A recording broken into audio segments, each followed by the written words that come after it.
My dear students of class 9A and 9B, today I shall explain you about this lesson. Name of this lesson is the Gupta's period, chapter number 6. Now I am going to discuss about them. At the end of the rule under the Mauryas, another famous dynasty was flourished in ancient Indian history, during ancient time, and also became a famous dynasty in ancient Indian history. The name of this dynasty is the Gupta dynasty. Now, I have to explain about the sources through which we come to know about the Guptas. We come to know about the activities of the people. We come to know about the administrative system under the Guptas. We come to know about the kings, their achievements. Each and every part of this we come to know from two sources. These two sources are: number one,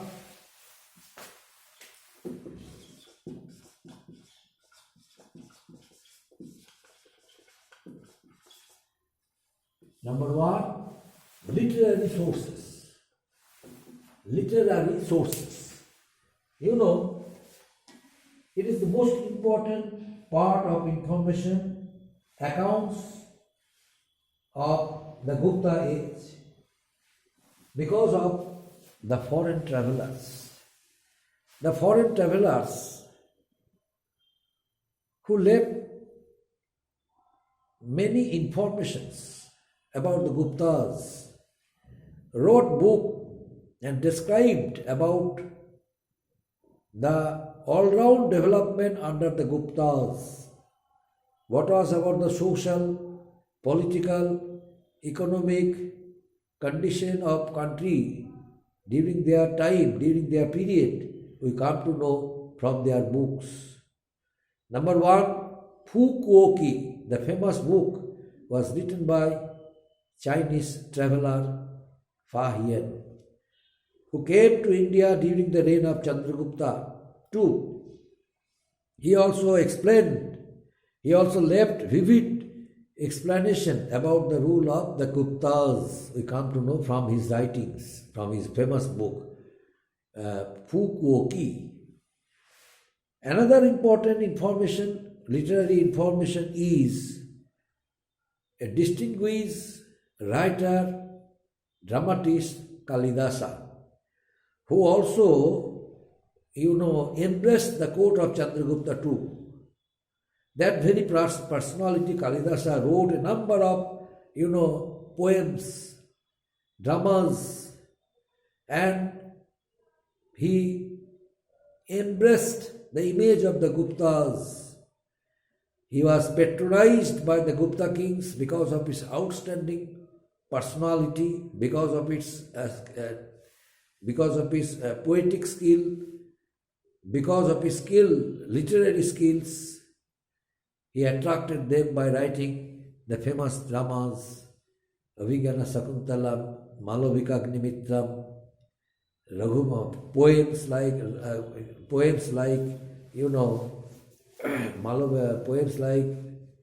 the famous poem Ritu Samhara,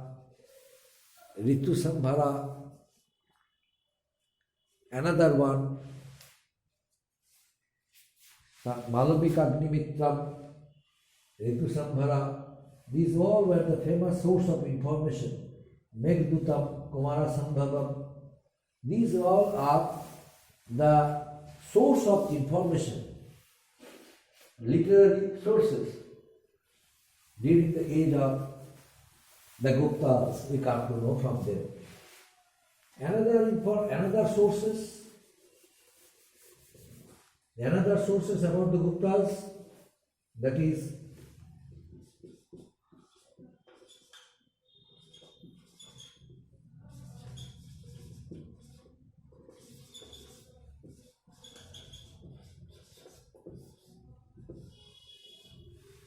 Archaeological sources. Archaeological sources. Archaeological sources.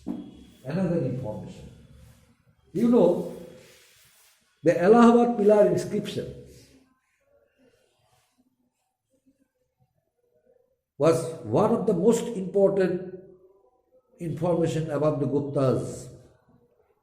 This inscription was written by Harisena, the famous court poet during the reign of Samudragupta. Another source of information, archaeological information, is Tamrapatra, and some pots which were discovered by the archaeologists. It also shows the talents of the Guptas. Copper plates also proves the rule of the Guptas to be very, very systematic, and people accepted them to be their great leader, great rulers. The temple at Devghar, which was constructed by the Guptas, it also is another source of archaeological source of information we come to know about the Guptas. Sculptures of Mathura school of art, another thing that is, Ajanta and Ellora caves. These all give us about the Gupta rule. These give us about the age of the Guptas. So these all are the necessary archaeological sources of information we come to know about the Gupta period, about the age of the Guptas. Next point, Kalidasa.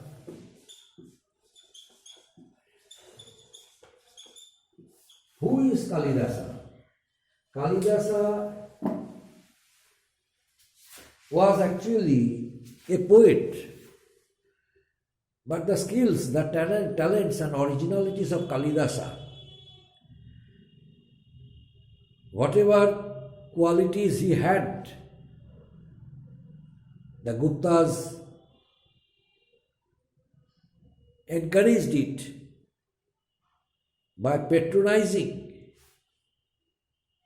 his creative skills, his literary skills, by giving him honor, dignity, encouraged Kalidasa to write more and more good poems, dramas. So Kalidasa, on being inspired by the Gupta kings, was able to be a great dramatist, poet during ancient period under the rule of Chandragupta II. And ultimately, by writing the famous drama Malavika Agnimitram and Avigana Sakuntalam, he narrated Chandragupta II and his qualities, his skills, his love, his passion, his hobbies, each and every part is thoroughly discussed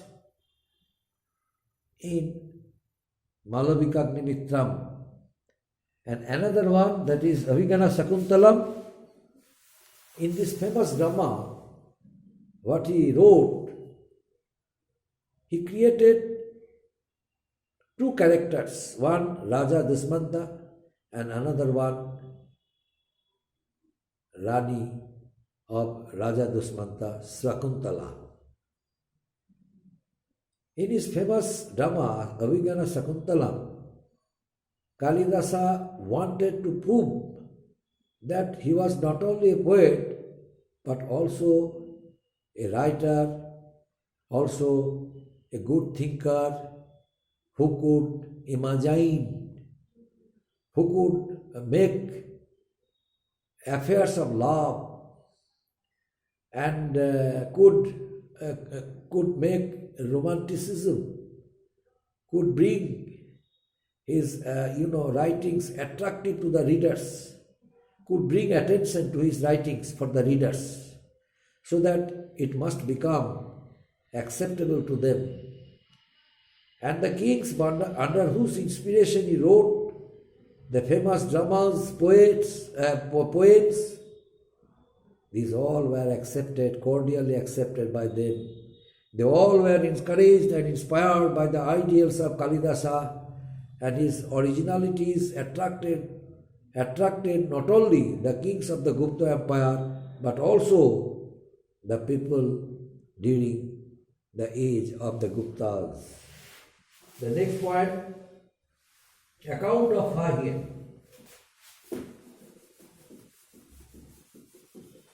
Account of Fahir.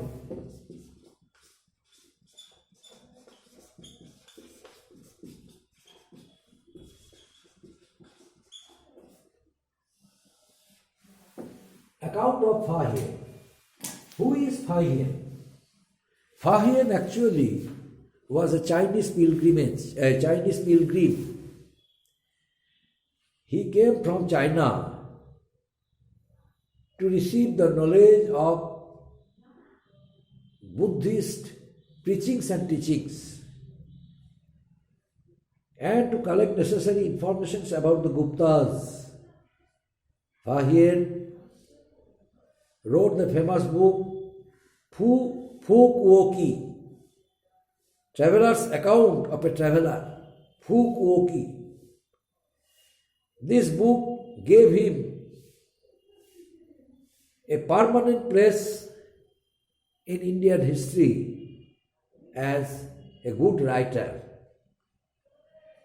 In this book, Fahir explained in detailed form about the administrative system of the Guptas, about the social, political, economic condition of the country, about the shortcomings, about the achievements, not shortcomings, because the Guptas did not leave any shortcomings.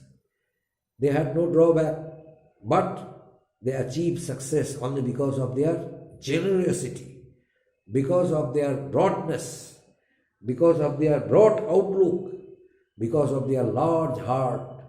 They all were able to establish good rule in the country.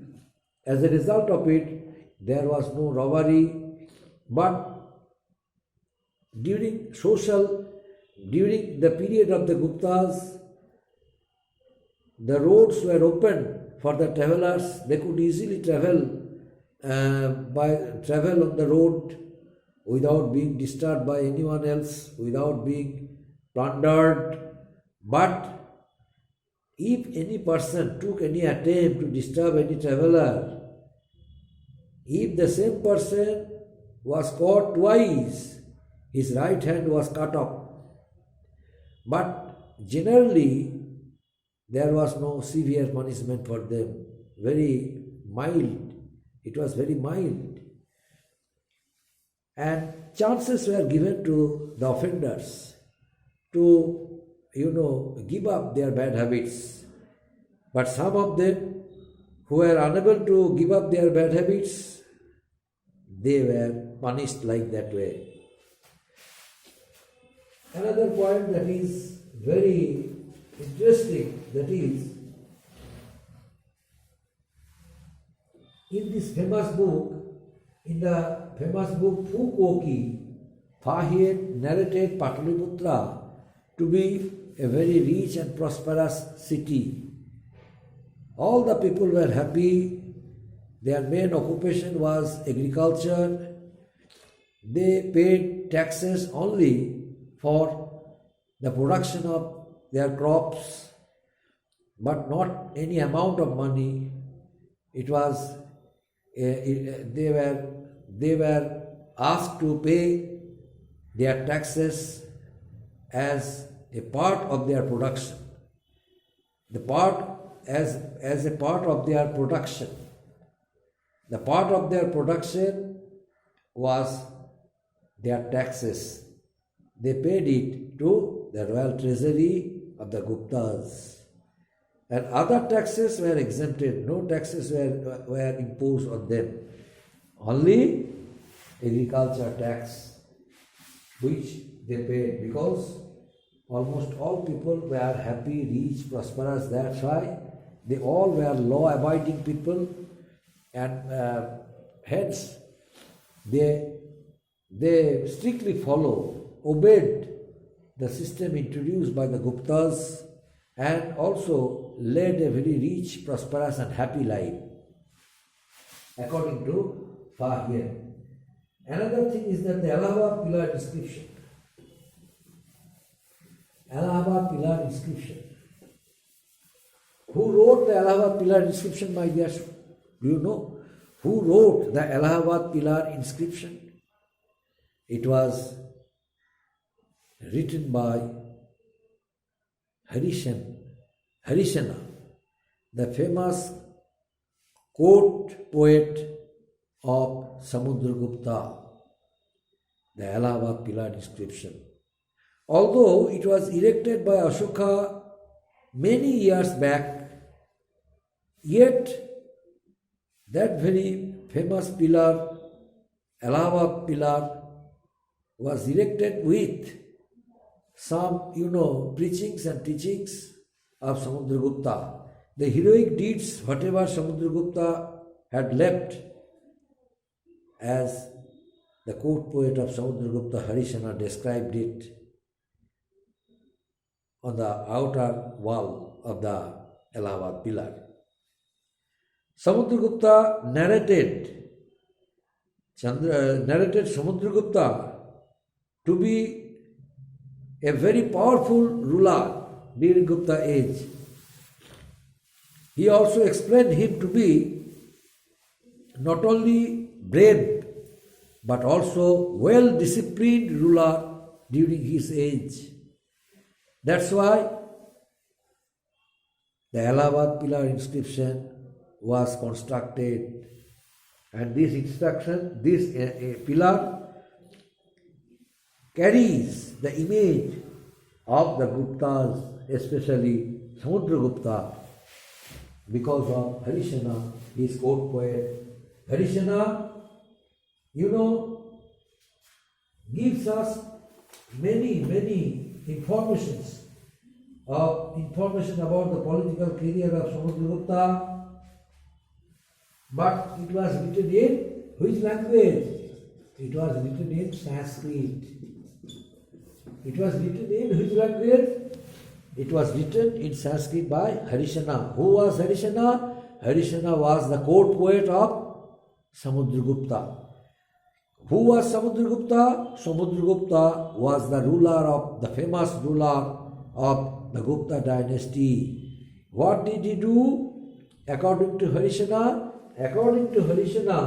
Samudragupta,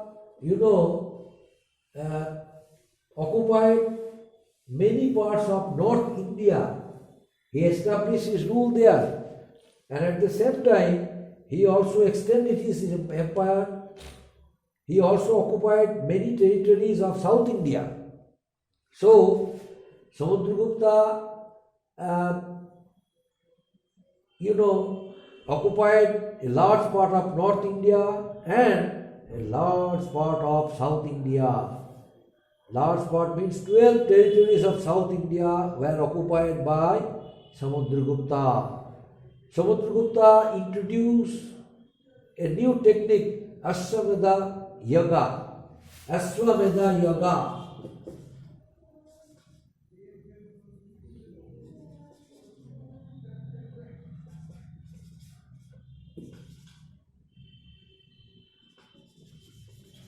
Ashwamedha Yoga, Samudragupta introduced. Why? And what is this? He, made an arrangement to prove it to be a successful and powerful ruler of the Gupta dynasty. One horse was allowed to move freely, independently on different parts of India, through different parts of India.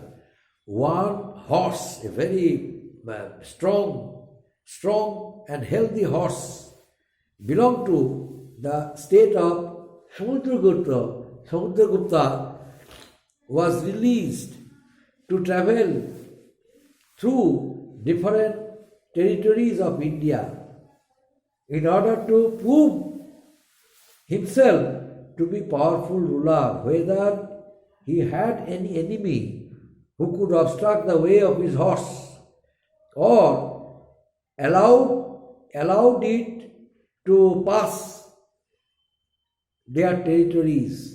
On learning it, the horse belonged to Gupta dynasty and the horse belonged to Samudragupta. But there was none to obstruct the way of the horse. On the contrary, they accepted the horse to be the representative of Samudragupta, got it fed, welcomed it, supplied water, food, and then allowed it to go. And by this way, the horse travelled a number of territories where there was no control of Samudragupta. Some vicinities also were being ruled by other tribal kings, tribal people. They also did not obstruct the way of the horse of Samudragupta. This system is known as Ashwamedha Yaga, which was introduced by Samudragupta in order to establish his acceptance to the people of India, to the kings of India, to the tribal kings of India, and in order to establish himself to be one of the greatest powerful rulers of the ancient India during the Gupta period. The next one, Vishnu Temple. Vishnu Temple, another source of information is the Vishnu Temple. Vishnu Temple. It was a temple constructed by the Guptas at Devghar. This very temple, Vishnu Temple, was constructed at Devghar. It also, represents the glory and image of the Guptas. That Guptas were well equipped in introducing a good system of architecture, that they knew the architectural value in order to communicate a message to the people of the world, that once upon a time the Guptas constructed that very temple, the Vishnu Temple at Devghar, and they introduced a good system of architecture. In the entrance, there was an entrance, and in front of the entrance, there was a door well decorated and painted. And apart from this, some walls also were there. The inner wall and outer wall were also designed, were also decorated, were also painted, and were written some lines. The lines which were written on the surface of the wall, it represented various incidents which were taken from the Ramayana and Mahabharata, and at the same time they introduced the concept of that the Guptas introduced the concept of Shivaism, Vaishnavism, Jainism, Buddhism. They were tolerant ruler. That very image also they established. In order to establish such image, the outer walls, the inner walls were used in order to attract the visitors after their generation who would come and visit. They must come to know about their religious activities, about their religious policies, their impartial attitudes, and the policy whatever they adopted was good for the country, and that's why they were able to establish a good administration and was able to be accepted by the people during their age. Only for proving it, they made a number of arrangements in constructing that very temple, Devghar, at Devghar, the famous temple is the Vishnu Temple. Up to this, my dear students, thank you.